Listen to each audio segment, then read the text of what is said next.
You're listening to the Joyful Practice for Women Lawyers podcast, episode 193. Welcome to the Joyful Practice for Women Lawyers podcast. I'm your host, Paula Price, lawyer turned certified executive coach. This podcast was created to empower women lawyers just like you to create a life and practice you love. Join me every week for a break from the hustle so we can focus on you, what you truly want, and how you can create it. If you're over the overwhelm, done with putting out fires, and ready to redefine success on your own terms, you're in the right place. Ready for today's episode? Let's dive in. Hello and welcome back to the podcast. It is such a treat to have you here with me this week. If you are new to the podcast, welcome. My name is Paula Price. I am a lawyer turned executive coach for lawyers, and I'm thrilled that you've joined me here today in part 2 of a 3-part masterclass series about job transitions for lawyers.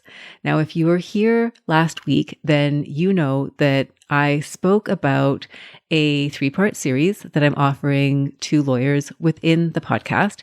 It's all about making a job transition from law firm A to law firm B. And this is the second installment. So if you were here last week, then you learned all about that first phase, right? The preparation phase of transitioning from job A to job B. We talked about making the decision to seek out a new job. Sometimes that decision is one that you make yourself. Sometimes it's one that is made for you. Sometimes it's a decision that creates a lot of friction, difficulty. You might feel really stuck. So we talked about that initial decision to pursue a job at a law firm. We talked about setting your GPS. That is the deep dive that you do into yourself, right? What it is that you're looking for in your next role, what you love about your current role, maybe what you don't love so much about your current role, where you see yourself going in the future, getting in touch with your values, your skill sets, creating that ideal job description for yourself. And then we talked about mindset, right? Before you dive into what we're describing today, right? The process of actually going and securing that new job, we want to make sure that you are thinking in a way that supports you, that will help you get to the result that you want. Now, that was part 1. Part 2, which is what we are talking about today, is actually going out and getting the job. So I've broken today's episode into 4 different parts. The first is exploring your options. The second is creating interviews and hiring opportunities. The third is interviewing successfully. And the fourth is negotiating and accepting an offer. So that's what we're diving into today. And then next episode, part 3 of this series, is all about making that transition. So wrapping up at one job, or if you're not currently in a role, ending this phase of your professional career is kind of the closing of one chapter, and we are then opening up a brand new chapter, right? You get that job that you were hoping to get, you're super excited, and we want to make sure that you wrap up your current role and step into your new one in a way that sets you up for success. So that's what we're going to be talking about next week in part 3 of this series. Now, one of the reasons that I am so keen to be offering this series to you is that I speak with a number of lawyers who reach out to me who would like my help to transition from job A to job B. And I know that I am speaking to the lawyers who have this decision on their mind. Sometimes we end up working together, not always. But I know that you are out there, and these are just the lawyers that I have spoken to. And so I imagine that there are so many other lawyers who are asking themselves about making a transition, and maybe they're doing it, maybe they're not. And I just want to make sure that if you're thinking about a transition, that you know the road ahead of you so that you can make an informed decision. You know the steps that you need to take, whether or not you choose to work with me individually. You know that you have the steps that you need in order to successfully transition from where you are right now into the role that you want to be in. So I'm giving you that information. I know when I was practicing as a lawyer, that information was not readily available to me. I had to figure the process out by myself. If you are a lawyer making a transition, chances are you may make a handful of transitions over the course of your career. I get to work with lawyers on a regular basis who are making a transition. And so I get to see a lot more examples. Yes, I have had my own career transitions and I'm supporting other lawyers with their career transitions. So I feel like I'm in a position where I can share what is working, the steps that lawyers are taking, and that way you have access. And in a sense, you might think about this as a roadmap, a training schedule, if you will, right? Sometimes when I think of my role as a coach, I see the similarities with a personal trainer or an athletic coach, right? So here's the program that I recommend that you follow. And if you'd like additional support, by all means, feel free to reach out to me. Feel free to reach out to another coach, right? When you are going through this process, you might find it helpful to have someone who is in your corner, who can offer that objective perspective, someone who can support you, someone who can help you with your strategy, with your technique, who can unpack some of the steps that you're taking and help you get to where you want to be in a way that may be faster, it may be easier, it may feel better because you've got the support of somebody else. So if what we're talking about resonates with you and you would like to reach out to me to see what it would be like to work together, I would, of course, be open to that. You can send me a DM on LinkedIn. You can send me an email. I'm pretty easy to find on the internet. So please do feel like you can reach out to me and have my support. Now, I also wanted to mention that these episodes are very information heavy. I am really giving you a lot of information here, a lot of steps to follow. So I'm creating a checklist, and that checklist will be available. It's not in existence today as I record this episode, but it will be when this episode goes live. And it will be an outline so that you can take these episodes and then you'll have a checklist and they will correspond. They will speak to each other. That way you've got a list to follow. It will make it a little bit easier for you to implement the steps that we're talking about in this podcast series. So with that, we're going to dive into the framework that we're talking about today. So again, we're in phase 2. You've already done that preparation work to get ready for this step. You have made the decision, you know what you're looking for, and you've got that mindset. You are thinking positively. You're expecting that there's going to be some ups and downs, and you are ready for what comes next. So step 1 is exploring your options. So you've done that internal work. You know what you're looking for.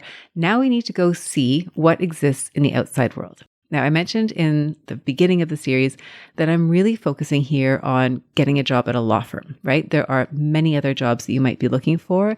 Here, we're looking at law firm jobs. Now, much of what we discuss will be relevant if you're applying for a job outside of a law firm, but that's the lens that I'm thinking with. And so you may keep that in mind for yourself, right? If you're applying to a law firm, that's great. We're on the same page. If you're applying for a different type of job, that's great as well. You just want to modify what we are talking about, what I am sharing to your particular situation. So when you're looking for a new job, I would invite you to think about the different sources where those jobs exist. And there are really 2 main sources of jobs out there. The first source is what we all go to first in our minds, which are job postings, right? These are jobs that exist on a job board somewhere, right? There is an organization, a firm, they need to have a position filled, and they have created a job description and they've posted that in a public place so that lawyers like you can apply for that job. The other source is what some people refer to as the hidden job market. So these are jobs that haven't yet seen the light of day in the form of a job posting. These are more in the nature of, we're talking about law firms. So there's a litigation group in a law firm. They're super busy. They need an extra person to come in and help them out. They haven't yet put a posting together and they're asking themselves, do we know anybody who could come and fit this role? Because it would be really great. We're looking for a 3-year call, preferably somebody with commercial litigation experience, someone maybe who has had the experience of running their own files, working on a team. So that job exists, but it hasn't been posted yet. And so I would invite you to think about, there are these different sources, and your job as a seeker is to be exploring all of these options. Now, in terms of the math, I think it's useful to bear this in mind, especially as you start out on your journey, that jobs that are posted are typically going to have more people applying to those jobs. Why? Because they're posted in a public place. And so the resumes and the CVs and the cover letters, CVs and resumes are really the same thing. The materials, the applications are all going in. And so the person at the receiving end may be receiving dozens, hundreds of applications for a particular job. And if you are comparing that to the hidden job market, that job that never sees a job posting may not have as many job applicants, right? It may have only one, right? If you happen to be the person who comes in at the right time and they don't want to look at anybody else, they want you, then you have much less competition for that job. So bear the numbers in mind that there's a real advantage to getting into that hidden job market because those opportunities are there, they're not posted, and there may be fewer other people who are trying to apply for those jobs. Now, I think it's also worth mentioning here that there are career options outside of law firms, and I've recorded a whole podcast episode on the various options that are available for lawyers. It is episode 94. It is called Career Options for Lawyers. And so if you're thinking, okay, maybe it's a law firm that I'm looking for, but I'd like to know what else I could consider, I'd encourage you to listen to that episode. The link to that episode will be recorded or accompany this episode in the show notes. Now, the next step that I'd invite you to do here in terms of exploring your options is you're going to be thinking about what are the types of firms that you want to explore, right? Are they big firms? Are they little firms? Are they insurance litigation boutiques? Are they securities boutiques? Are they family law boutiques? Ask yourself what type of firm you are interested in and then start working on creating a list, right? We want a long, expansive list for you to start with. We also want you looking at people, right? Who are lawyers in your community, in your field that you really admire, that you would want to work with. We want to make a list of those people.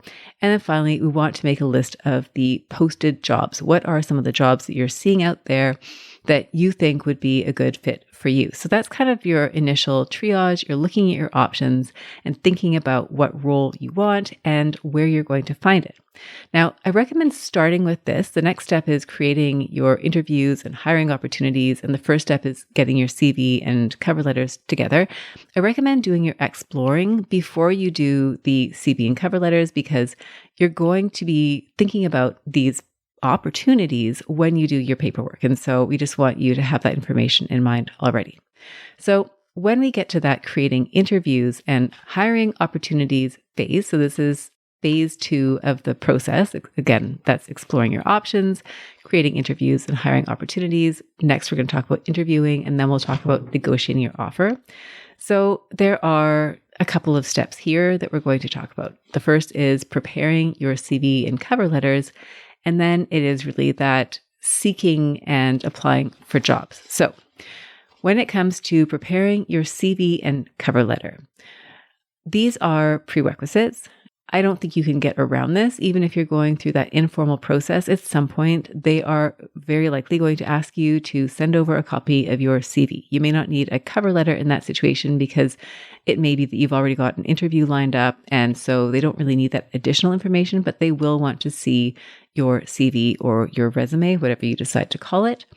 These can be helpful, not just for that job search, right? The end user reviewing you and your academic, your professional accomplishments, certifications, your qualifications. That's the word I was thinking about. So they will see all of that on the paper. It also helps you to remind yourself of your qualifications, recognitions that you've had in the past, the type of work that you have been doing, your skill set, your strengths, etc. So it is a useful exercise from that perspective, and it can also help you gain clarity about what it is that you're looking for. So when it comes to your CV, what I am going to offer to you, there are lots of different approaches to how you can create your CV, what it can look like, the formatting, the way that you sequence things. Of course, we've all heard, don't have typos on your CV. So you're going to want to make sure that whatever format it is, it looks really good. It looks professional. And of course, there are no typos. We want consistency in terms of the font, in terms of the formatting, all of those nice things. I would invite you to think of your CV kind of like a restaurant menu. Now, what is it that I mean by that? The CV often is your ticket to entry, right? If we think about the role of the CV, really what you're doing is you're trying to get an interview. You're trying to get an in-person interaction with somebody who can potentially interview you and hire you for a job. Much like if you were a restaurant and you wanted people to come to your restaurant, you'd want them to be able to see right away what it is that you have to offer. And I love to think, I'm a very visual person. And so when I see a job posting, for example, and there are bullet points in that job posting that look really exciting, those will actually jump off the page to me, right? It's like I see them in bold. It's like they're highlighted, even if they're not. And what I imagine for employers is that they are doing the same thing, right? They have a need. They need somebody to come in and help them out.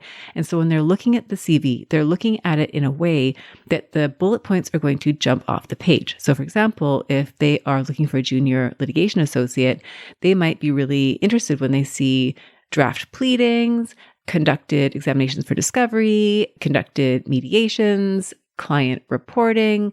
There may be trial experience, a list of cases that you've worked on. Those things might jump out to the employer because they're thinking that's exactly what we're looking for, right? We need somebody who has those skill sets. So again, going back to that menu analogy, let's say you are a potential patron of a restaurant and you are looking to have a lovely vegan, gluten-free meal, right? Then if somebody presents a menu to you and it has all the types of foods that you like, right? There's options with lots of vegetables and, there's not a lot of meat on the menu. And there's, they've done these things in a really creative way, right? It's not just your sort of run of the mill. Here's my steamed broccoli and some carrots on the side. It's like, we've got, sauteed kale with fresh herbs and farm fresh, whatever. You're a lot more interested in that option. And so we just want to think about this menu, right? This CV as being the menu that's going to draw the eyes of the patron, in this case, the employer, and they're going to be attracted to what it is that you have to offer. So you want to make sure that the bullet points match up with what it is that your employer is looking for. And so think about what bullet points you need. So imagine you're that person hiring. What do they want you to come in and do, right? We want to imagine, there's a group of people. They need somebody to join them. They have a role in mind. How do you demonstrate to them that you're the perfect person that could just step in seamlessly and take over that role and really help them?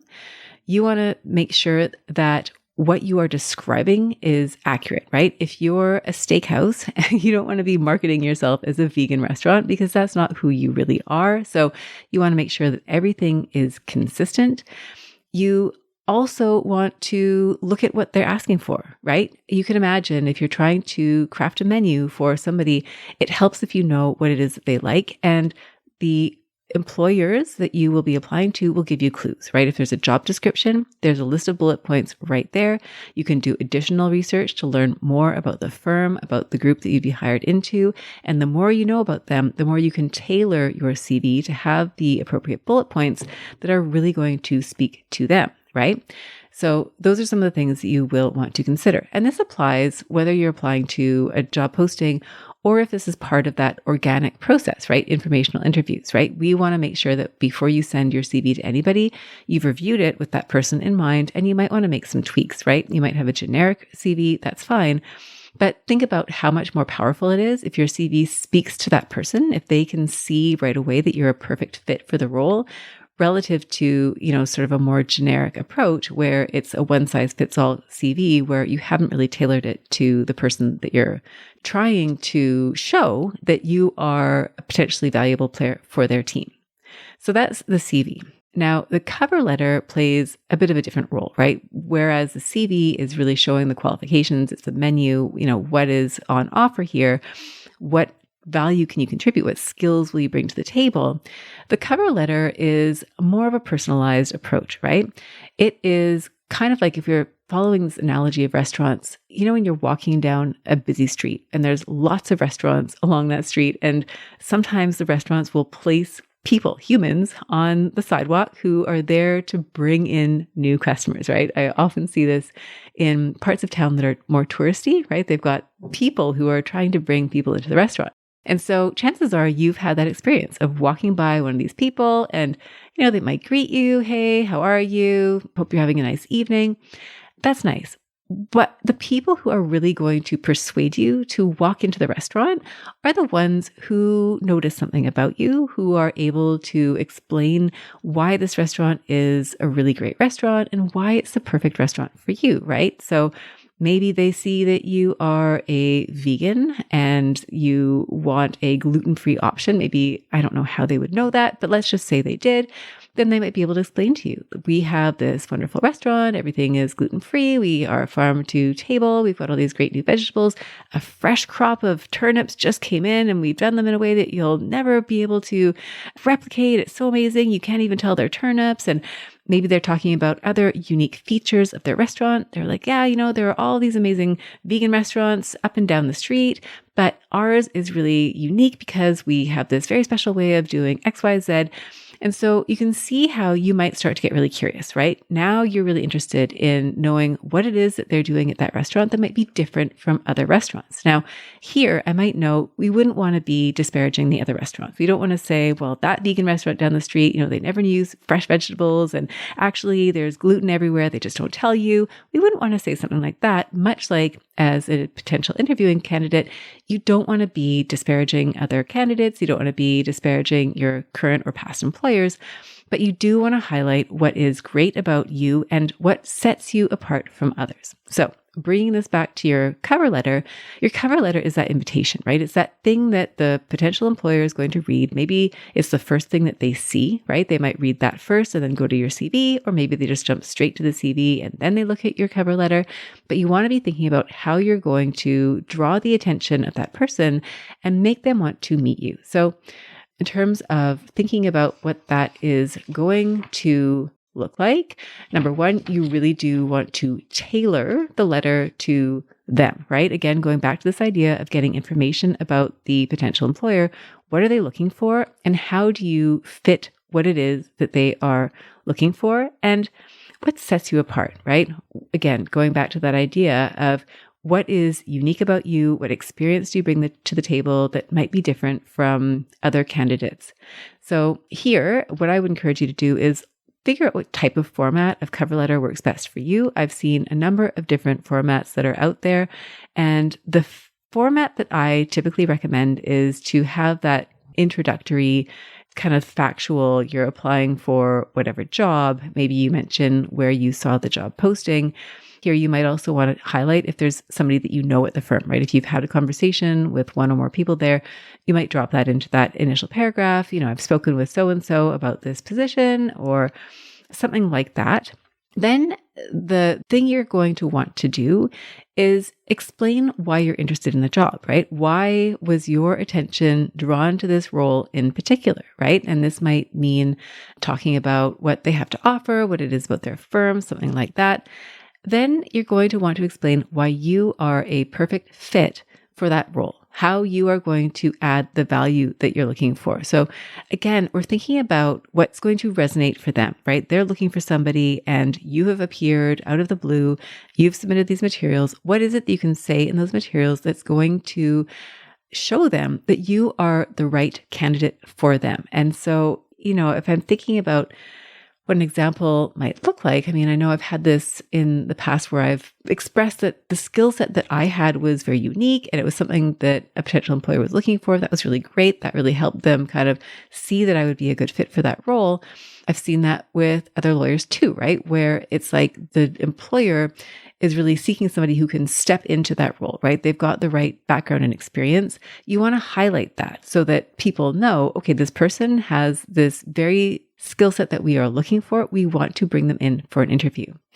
Now, the last thing you want to do in your cover letter, and by last thing, I mean actually the last thing, not the last thing as in like, don't do this. This is a yes, you want to do this. And it's typically the last thing in a cover letter is a call to action, right? What is it that you would like that prospective employer to do?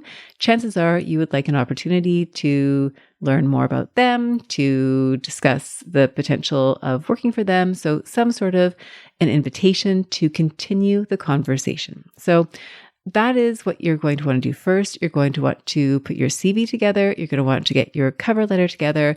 The cover letter would come after you know who you're applying to. It's hard to write in the abstract. So focus on getting your CV, and then we're going to get your cover letter organized. So that was step one of creating interviews. And then the second is to be seeking out and applying for jobs. So there's really no mystery here, right? I'm probably not telling you anything you haven't already figured out for yourself, but you're going to look at those job postings, right? So figure out where the jobs that you might be interested in are posted. They might be on LinkedIn. They might be on a bar association website. So I'm in Vancouver. The BC Bar Association publishes a weekly newsletter with job opportunities. I still look at those opportunities. I'm always interested to see what is out there in the market. It can be really helpful for the lawyers that I work with. So maybe there's a similar list that gets posted regularly in your jurisdiction. So where are the postings current? You might look at industry websites. So there might be certain organizations that are supporting lawyers or legal professionals. And so they might have current job postings. You might look at employer websites. So you've made a list already of firms that you're really interested in.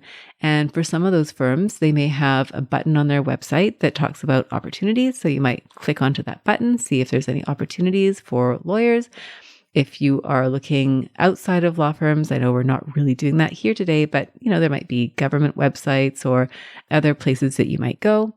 There might also be other websites, right? Generic job search websites that offer jobs in the legal field. So Indeed.com, I haven't really looked at them for a while, but organizations like that might have jobs. There's also another one, actually, if you're in Canada, which is not your average law job. They often have postings, some really interesting postings for positions for lawyers. So you want to do your research. If you are running out of ideas, you can ask some of your colleagues who maybe have switched jobs recently, if they have any suggestions, even ones who haven't switched jobs.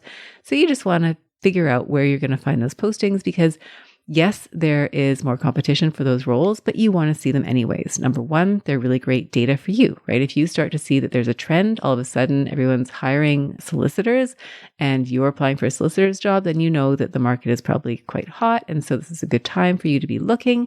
If you're noticing a lot of litigation positions, similar thing, you might notice there's a trend. As you are looking at the descriptions themselves, you might start to notice that there are bullet points that jump out at you, right? I go back to that visual image, those things that you really like, they almost jump out the page. It's like they're highlighted. Take note of those things, because that's a signal of what you ought to be looking for. I'm not saying that you will find all of those bullet points, but that's what you're looking for, right? If something resonates with you, you want to look for where that is. And if it's in a posted job, that's great. You might also think about, in that other aspect of your search, which we'll get to in a moment, the non-posted search, that hidden job market, you also know what you're looking for there. And if jobs are posted demonstrating that there's an increase, an uptick in activity in a particular sector, and that's what you're applying for, you might go to other firms, right, that haven't necessarily posted their job, but you might draw the inference that they're having an increase in demand in that area and that it's a good time to be talking to other firms about work in that particular area. So you're going to want to look at those postings, you're getting information, you're seeing who's hiring. And of course, if the job speaks to you and you want to submit your application, then you submit your application, right? You tailor your CV, just make sure that it matches what it is that you're applying for. You might have multiple CVs, right? Especially for lawyers who are at the very beginning of their careers. Sometimes you have more options available to you in the sense that you aren't quite sure yet if you want to be a solicitor or a litigator. This happens, for example, when I work with lawyers who have completed their articling term in Canada and they are now looking for a post-articling job, right? It's their first job as an associate lawyer.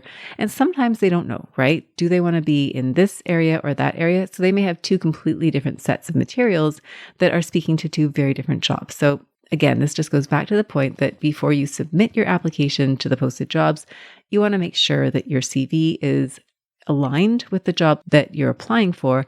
And of course, that your cover letter is really tailored to that organization. So there's that component of it then. You are applying to those jobs that you see posted. And we really want you networking your way to informational interviews and ideally the hidden job market. Now, this is where a lot of lawyers get stuck. They do not feel comfortable reaching out to other law firms or lawyers. They don't know where to start. I have an entire podcast episode on this topic. It's episode 104. It's called Networking for Job Seekers. And so there's lots of tips and tricks in there to help you figure out how to go through this process. Now, the one thing I'm going to offer here in terms of advice is do not start your discussion with, I'm looking for a job. Do you have one? Because that really closes down the options for you. If that person doesn't have a job, then they'll say, no, I'm sorry, we don't have a job. And that's the end of the conversation. So when you're networking for a job, you want to be more open-ended. You want to ask open-ended questions. You want to ask about the person, their practice. You want to keep it a little bit broader than that. And again, I go into more detail in that podcast episode. And finally, do your homework about the firm, about people before you go and meet with them. That will just increase the quality of engagement and interaction that you'll have with them. And then finally, you want to consider potentially working with a recruiter. So there are many amazing recruiters who are out there. And so you just want to ask yourself if that's something that would be helpful to you, depending on the stage that you're at.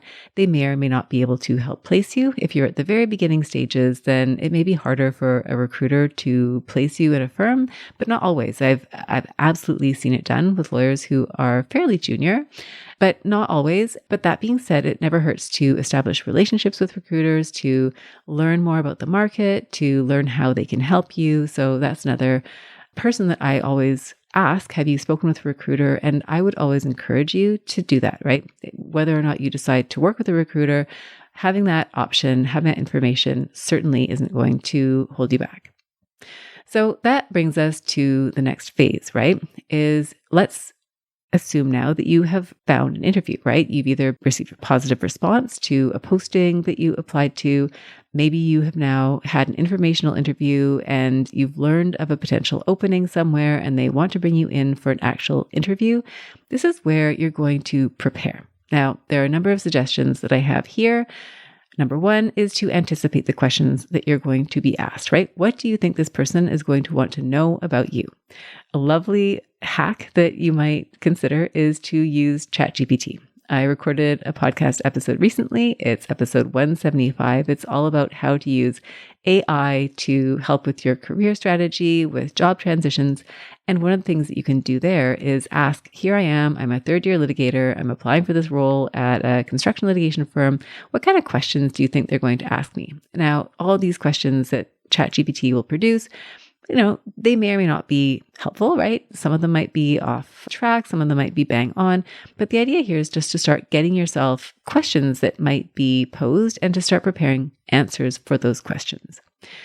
In your answers, you will want to have examples, right? So go through your work history, think about examples that would respond to the type of questions that you would expect. I would encourage you to learn the STAR method, right? Situation, task, action, result, right? This is a way of answering questions in a job interview that is quite effective. You can Google that. I also talk about that, I believe, in my podcast episode about performance reviews, but I may not do that. So look that up. The STAR method, it can be a really great framework for you to answer your questions. Have questions prepared, right? We want to see that you are engaged. And when you're in a conversation with somebody and it's very one-sided, right? They're doing all the asking and you're not really doing any of the asking yourself. It can feel a little bit one-sided.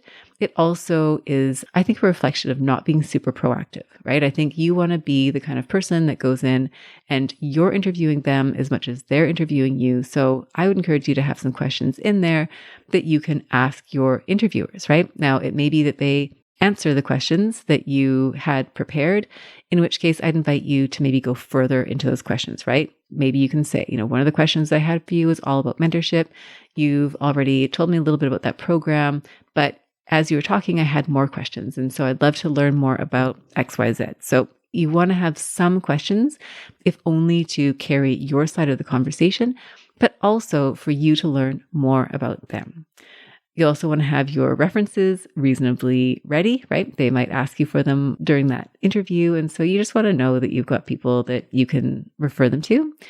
And what I'm also going to offer to you here in terms of preparation for your interviews is I have a downloadable workbook. It is something I designed for law students who are going through the in-firm interview process at law firms, right? This is very early on in your legal career. This is your potentially very first law job. So I'm going to put a link to that workbook along with this episode. So even if you're not at that stage, right, you might be way further along in your legal career, I'd encourage you to look at it anyways, because I go through a process there, much of which would be relevant to any job search, including steps to prepare for job interviews. So I would highly recommend that you download that workbook if this is something that you would like some help with. Now, the other thing you're going to need to do in your interview is to sell yourself, right? I mean, after all, you're there to sell yourself and promote yourself and demonstrate your value as a member of their team. Sell yourself without feeling salesy, right? This can hold a lot of people back. It holds lawyers back in terms of self-promotion at work. It can hold you back in terms of what you put on your CV. Again, we really want to be encouraging you to highlight the value that you can contribute. So number one, we're starting back with what they're looking for. I keep coming back to that, but what are they looking for? And how would you bring value to that role? So again, it's talking about the experience that you have, the work that you've had, the files that you've worked on, challenges that you've overcome, the types of clients that you have worked with. You can talk about how you'll step in, how you would see yourself stepping in a particular role. And here I would love for you to notice if you are feeling desperate, right? I think for job seekers in particular, and I should have mentioned this in the networking section and I didn't, when you are looking for a job, depending on your level of self-confidence at the time, right? If you have just been let go and your confidence has taken a bit of a beating, you might feel like you're imposing on people by reaching out to them, or even in a job interview situation, you might feel like they would really be doing you a favor if they would bring you into this role. And so if you have that mental narrative running in the background, it may influence and impact the way that you're showing up in your interviews. And so we want to gain awareness if that's how you're feeling. And we want to be able to shift that narrative to one where you're focused more on how you can contribute, how you're somebody who's offering value, as opposed to how you're somebody who is needy, right? Who needs them and maybe has that air of desperation, right? For that job. So we just want to notice it. If you do feel like that, that's fine. We just want to notice it. And then we want to help you build up your confidence so that when you're in that interview environment, you come across with the confidence that they will find inspiring, right? They will feel like this is a person that we can trust. This is a person who is competent and capable. We can see how this person will hit the ground running, how we can give them work, how they'll integrate into the team, etc. So we just want to notice if you have that feeling of, not feeling super confident, that they would be doing you a favor. And of course, at the same time, I'd invite you to think about how this interview is an opportunity for you to interview them as well, right? They maybe are the ones who would extend the offer, but you are also in control here, right? You're in control of whether or not you choose to go ahead with it, if this is the right fit for you. So you may also keep that in mind and also use that and think about that as you're asking questions of them. Now, that brings us to the position where you're made an offer, right? And what do you do at that stage? Do you want to negotiate? Now, in some cases, you may not want to negotiate your offer, right? You may receive an offer and it looks good to you, right? They are offering you what you would like, right? The compensation looks right. The package is generous and you don't feel like you want to ask for anything more. And that's fine, right? I have certainly accepted jobs where I haven't negotiated and I've been plenty happy. I think if you're applying to a job where there's a fairly lockstep system, chances are there may not be a lot of room for negotiation, say on salary, for example, but maybe there's room for negotiation on some other element. I'll list a few of those in a minute. But you want to think about that, right? Does this match what you're looking for? And do you need to negotiate?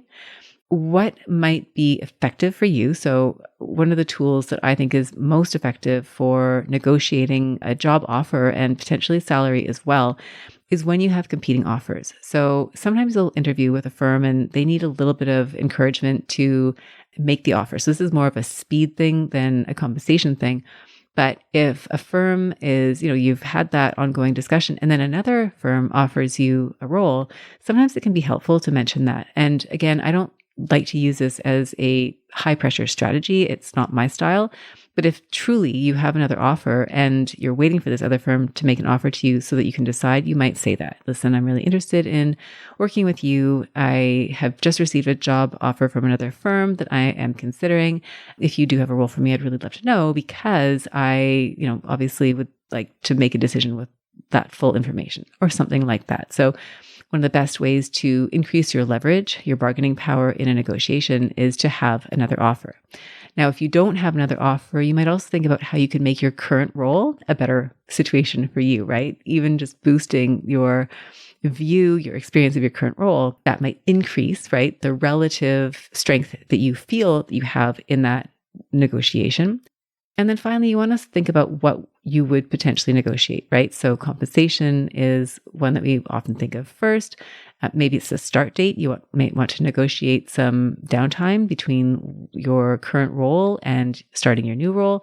You might want to negotiate flexibility, right? The number of days that you work from home versus in the office, if that's an option. It might be vacation time. It might be benefits. So think about what it is you might want to negotiate. Some lawyers will retain employment lawyers to help them negotiate their contracts. And so that's something you might also consider, right? Do you want some extra help just setting yourself up for success? You can also speak with recruiters. You can speak with coaches like me, people who can help you figure out how to approach that negotiation. So that really is taking you from the position of, looking for a job to having that job. So just to summarize what we've talked about today, number one is exploring your options. So we're looking at the posted jobs. We are looking at the hidden job market, and you're doing that exploratory phase, what is out there. Then you are creating interviews, right? You are getting your materials ready. You're drafting that beautiful CV, something, that menu that is so enticing that people just can't resist but want to meet you. And then there's that cover letter, right? It's that pièce de résistance. It's that signal to them that they absolutely need to reach out to you, that you are a must person for their interview list. You make the short list because there's something in that letter that really signals that you are somebody who could really succeed in their organization, somebody who could bring a lot of value to them. Then you are going through that process of applying for jobs, right? You're finding jobs through that informal networking process. You're learning of opportunities. Then you are working potentially with a recruiter, right, to get that additional level of support. And then the next stage, of course, was to prepare to succeed at interviews. So there's that whole process of preparing for your interview. Again, I've got that downloadable resource that may be really helpful for you, even if you're beyond and perhaps well beyond that interim interview stage. There may be prompts in there that help you to get ready for your job interview. And then finally, you're negotiating the offer, right? Whether it's saying yes to the offer that's presented, it looks great, it's everything that you always dreamed of, or there may be some things there that you want to negotiate. And so that brings you to that phase where you now have that job offer in hand, you've accepted it, and you're ready to make that transition. So when you come back next week for the third part of this series, I'm going to help you to transition. So wrapping things up where you are right now on a positive note and stepping into that new role where you are setting yourself up for success, especially if you are going in as a lateral hire. There are a number of sticky points, right? A number of potential challenges that you might face. So we're going to talk about those and how you can prepare yourself ahead of time to avoid some common pitfalls and really thrive in your new role. So it has been amazing having you here with me again this week. Thank you so much for joining. If you know someone who is transitioning, please do share these episodes with them. I think they are, I have designed them to have the biggest impact, to give people the roadmap that they need. There will be that downloadable checklist to help you just see on one page what it is that you need to do. And of course, if you want more support, I would love to help you make this transition. So that's what I have to share with you this week. Thank you so much for joining me. I am excited to join you again for the third installment of this series. Bye for now. If you enjoyed today's show and don't want to miss an episode, subscribe and follow the show wherever you listen to your podcasts. If you haven't already, please leave a rating and review. Your feedback will help me create a podcast that's tailored to your needs and goes straight to the heart of what matters to you. For instructions on how to subscribe, rate, and review the podcast, visit www.thejoyfulpractice.com/podcast launch. See you next time. Thank you for listening to this episode of the Joyful Practice for Women Lawyers podcast. If you want more information, visit www.thejoyfulpractice.com. See you next week.